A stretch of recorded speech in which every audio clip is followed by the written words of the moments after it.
Welcome back to BB Houston. The Puerto Rican and Cuban Festival is an exciting musical happening. This year, the festival pays homage to the great Celia Cruz with a very famous salsa orchestra from Puerto Rico. So I want to welcome festival organizer Javier Ferrer. Thank you very much for joining us this morning, Javier. Thank you for having me here. Hey, let's talk about the festival itself. I mean, Puerto Rican, Cuban, a little bit of Dominican Republic mixed in as well. Absolutely. Well, we decided to have something to celebrate our cultures and teach other Houstonians and people from other countries about our culture, our music, our food. There's going to be a lot of elements to entertain the kids. So if you're 8 years old or younger, you come in for free. It's going to be from 12 noon to 10 p.m. all day long with music and professional dancers all day long. Okay, let's talk about some of the dancers and music as well. I mean, you have some big headlines here. First of all, I wanted to say, I mean, this, like we were saying, it's going to pay homage to Celia Cruz. Tell us about her and why you guys wanted to pay homage to her. Well, Celia Cruz, it's an artist who opened a lot of doors in the music industry, not only to the music industry singers or musicians, but also to Latin America, to be heard not only in the United States, but around the world.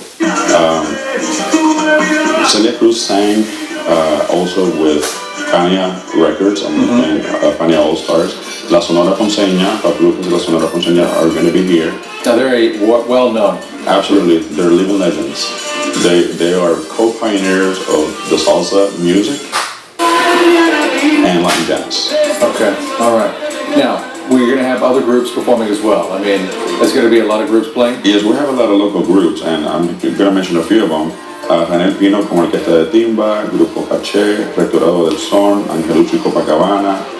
We're going to have DJ Jojo, Puerto Rican folkloric dance coming all the way from Austin. We're going to have the Society of Puerto Ricans from Dallas. He's also going to be coming down here in San Antonio. Okay, someone's going to show up, and again, it's a great location. They're in front of City Hall, centrally located there on Bagney, center of downtown for the most part. And now when someone shows up, say, you know, wife and kids, family, everything, they can hear the great music, see the great costumes of the dancers and everything, but you guys are also going to have a lot of food there as well. Absolutely, that's the best part. You know, when you have a party in Puerto Rico or Cuba or Dominican Republic, you have to have a lot of food. So we're going to have lechon asado, which is roasted pork, not, you know, from a restaurant. It's the one that you put on the steak and you stir right on top of charcoal. Yeah. Have you had something like that? I can't say I have, but I definitely want some. We also have tostones, which is mashed fried plantains, maduros, which is ripe plantains, arroz con gandules, rice with pigeon peas, and the list goes on. Okay, now, I can just imagine there's going to be great food, some great drinks, lots of great music, and at some point or other, we're probably going to see some salsa break out, probably on the side of the stage, in the grass, and on sidewalks as well. Absolutely. One of the great things about this event is that the Spanish Caribbean people are very festive, and they always like to celebrate everything and anything.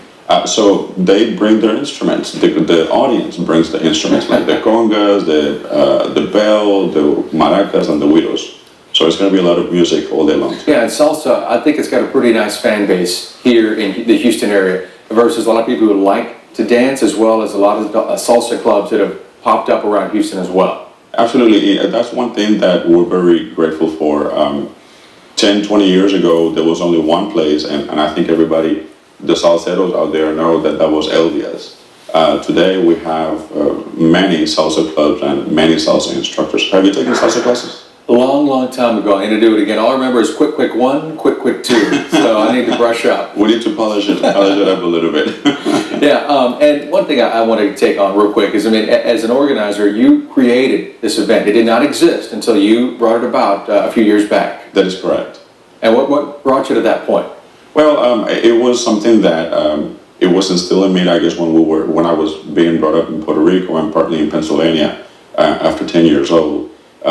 We wanted to provide something to the Puerto Rican Cuban community and the Dominican community that they can identify with that didn't exist before. Yeah. Fortunately, we have that now. We also want to teach our future generations about... Yes, about the heritage. That's correct. And the only way that you can do it is by exposing them to our roots, and that's music and food. Okay, well, you're bringing that to downtown Houston, October 22nd in front of City Hall. Kids 8 and under get in free. Yes. And it's going to be a good time. That's right. All right. Javier, thanks for joining us this morning. Thank you very much, Erik. I appreciate it. Thank you. Okay, well, we'll be back in